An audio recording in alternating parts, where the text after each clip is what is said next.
La masa atómica es la masa de un átomo. Supongamos que contamos con una balanza imaginaria.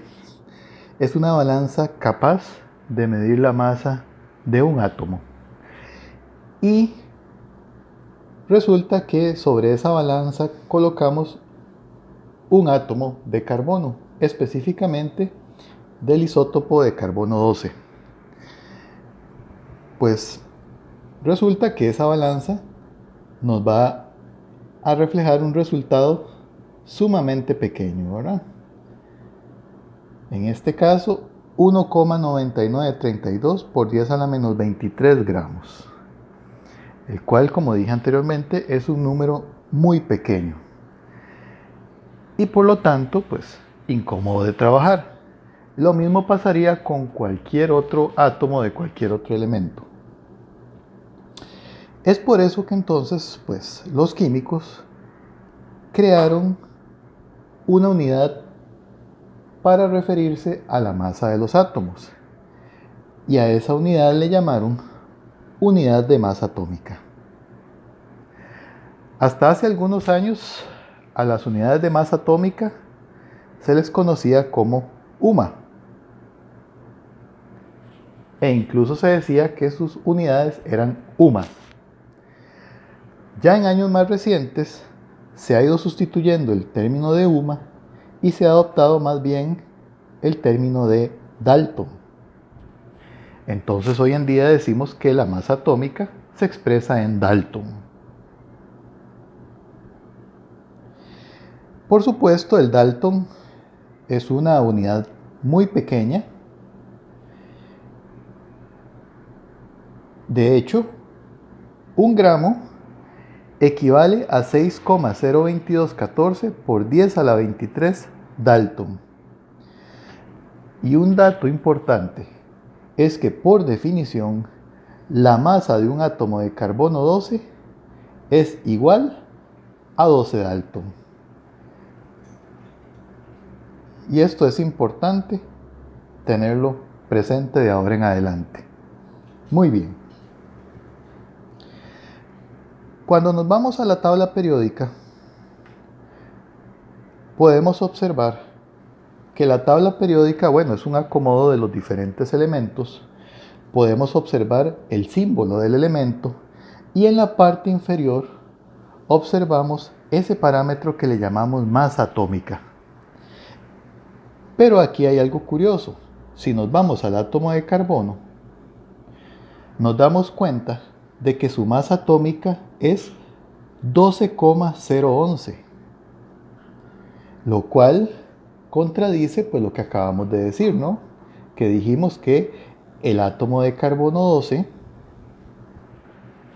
su masa se definió igual a 12 Dalton. Es decir, es de esperar que en la tabla periódica hubiéramos encontrado el valor de 12. Sin embargo, encontramos el valor de 12,011. Pues bien, esto ocurre porque en realidad el dato que aparece debajo de los símbolos de los elementos en la tabla periódica es en realidad un parámetro que se llama la masa atómica promedio. Por sus siglas yo le voy a llamar MAP. Ese parámetro es también muy conocido con el nombre de peso atómico. ¿Ok? Entonces, esa masa atómica que aparece en la tabla periódica fue calculada utilizando esta ecuación. En esta ecuación, la masa atómica promedio en Dalton es igual a la masa en Dalton del isótopo 1 de ese elemento, multiplicada por la abundancia fraccionaria de ese isótopo, más la masa del isótopo 2 de ese elemento, multiplicada por la abundancia fraccionaria de ese isótopo en la naturaleza. Y la ecuación sigue hasta tomar en cuenta pues todos los isótopos del elemento. Con respecto a esta ecuación es importante tener el siguiente cuidado. Los parámetros A1, A2 o AN mencioné que se refieren a la abundancia fraccionaria de los isótopos. Por ejemplo, es muy importante tener en cuenta esta nota. Si la abundancia del carbono 12 es 98,93, cuando nosotros utilicemos este valor en esta ecuación, debemos utilizar la abundancia fraccionaria. Esto es, debemos dividir ese porcentaje 98,93, debemos dividirlo entre 100 y de esa forma obtenemos el valor 0,9893. Este es el valor que realmente debemos utilizar en la ecuación como valor de abundancia. Y es el momento para ver un ejemplo. Calcule la masa atómica promedio del átomo de carbono y nos facilitan esta información. En este cuadro nos damos cuenta de que el carbono posee dos isótopos. Está el isótopo de carbono 12 y el isótopo de carbono 13. La masa en Dalton del isótopo de carbono 12 es 12 Dalton y del carbono 13, 13,00335 Dalton.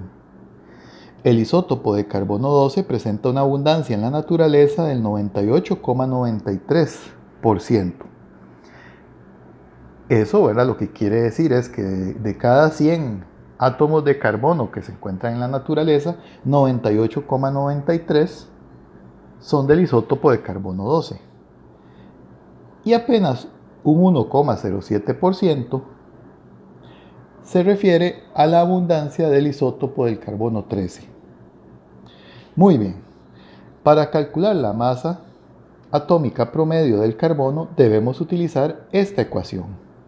Y como yo les mencioné, en esta ecuación nunca utilizamos las abundancias como porcentajes, sino que usamos las abundancias fraccionarias, por lo cual cada uno de estos valores del porcentaje de abundancia debemos dividirlos entre 100.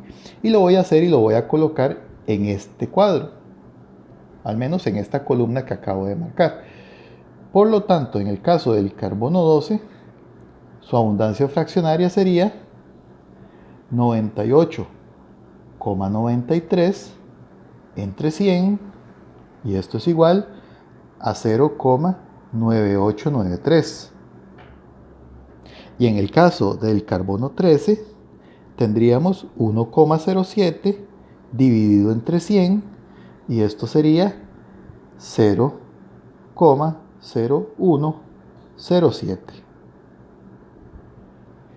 Y estos son los valores que debemos utilizar en la ecuación. Muy bien.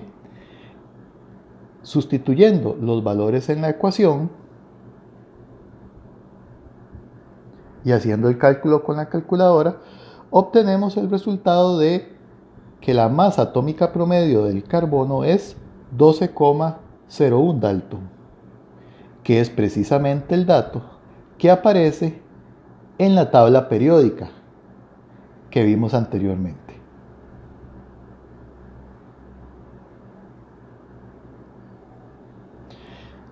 Existe otro ejercicio clásico que es importante que entendamos y que podamos hacer. El ejercicio dice lo siguiente: calcule la abundancia porcentual del rubidio 87, sabiendo que su masa atómica promedio es 85,4678 Dalton.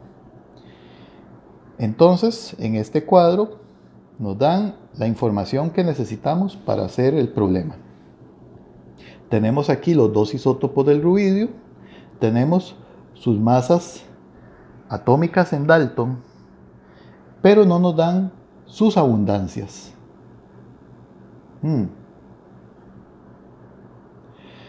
Como no nos dan sus abundancias, entonces a sus abundancias fraccionarias les vamos a llamar X y Y. Muy bien. Lo primero que tenemos que hacer es aplicar la ecuación de la masa atómica promedio, que es la ecuación que hemos venido trabajando. Entonces, sustituyendo los valores en la ecuación, llegamos a esta ecuación donde vean que este 85,4678 es la masa atómica promedio que nos la está dando el problema. El enunciado del problema nos da ese valor. Esto va a ser igual a la masa del primer isótopo, es decir, del rubidio 85, multiplicada por su abundancia fraccionaria, que le llamamos X, más la masa atómica del segundo isótopo, que es el rubidio 87, multiplicada por su abundancia fraccionaria, que le vamos a llamar Y. A esta ecuación le vamos a llamar nuestra ecuación número 1. Si nos fijamos bien, esta ecuación presenta dos incógnitas, X y Y. Por lo tanto, necesitamos una segunda ecuación para resolver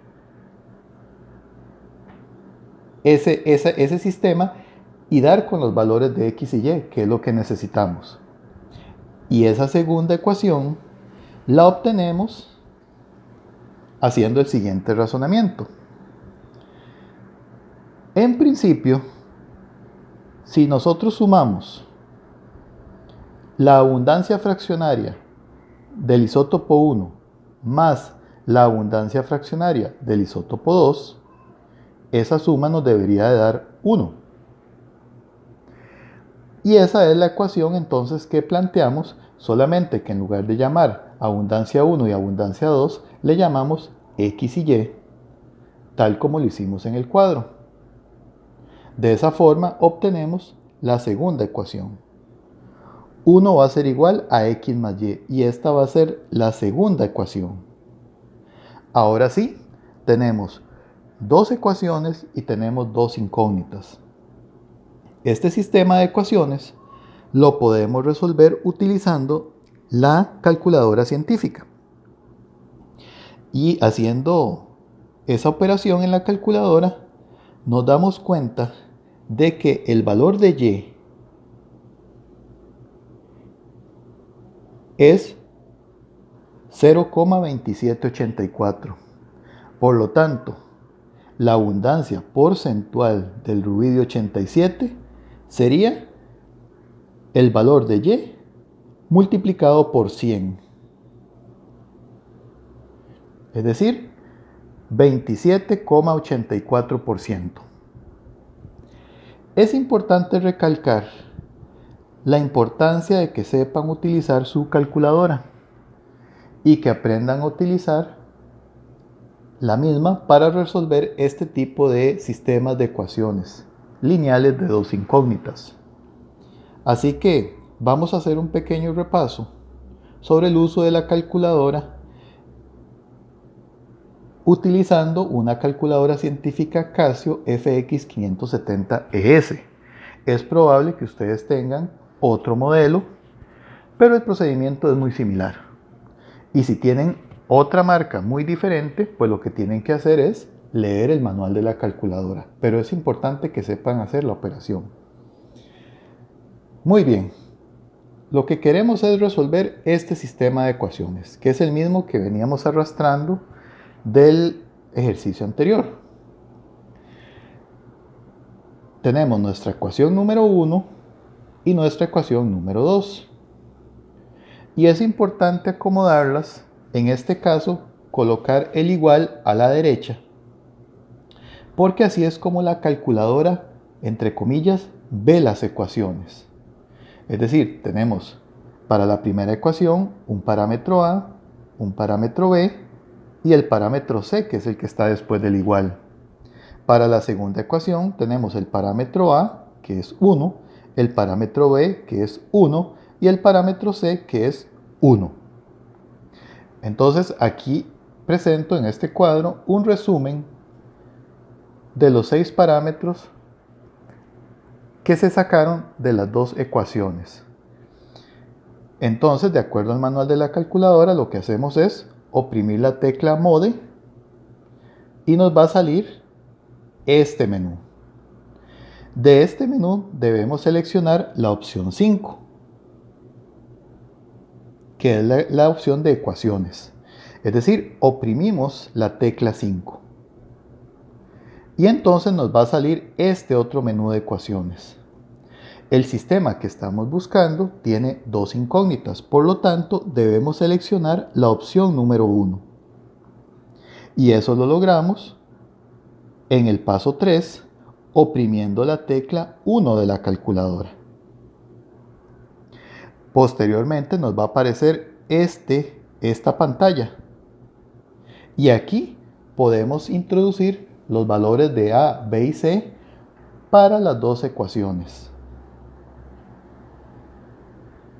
Entonces, lo que hacemos a continuación es introducir el valor A de la primera ecuación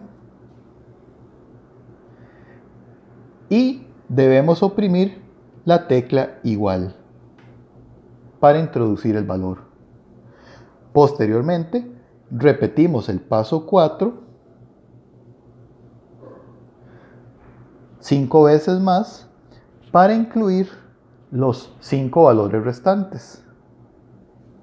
Luego debemos oprimir una vez más la tecla igual y en ese momento nos aparecerá el valor de X, tal y como aparece en la pantalla de la calculadora. Y si oprimimos una vez más la tecla igual, entonces nos aparecerá el valor de Y, que era el que andábamos buscando en la calculadora. Muchas gracias por su atención.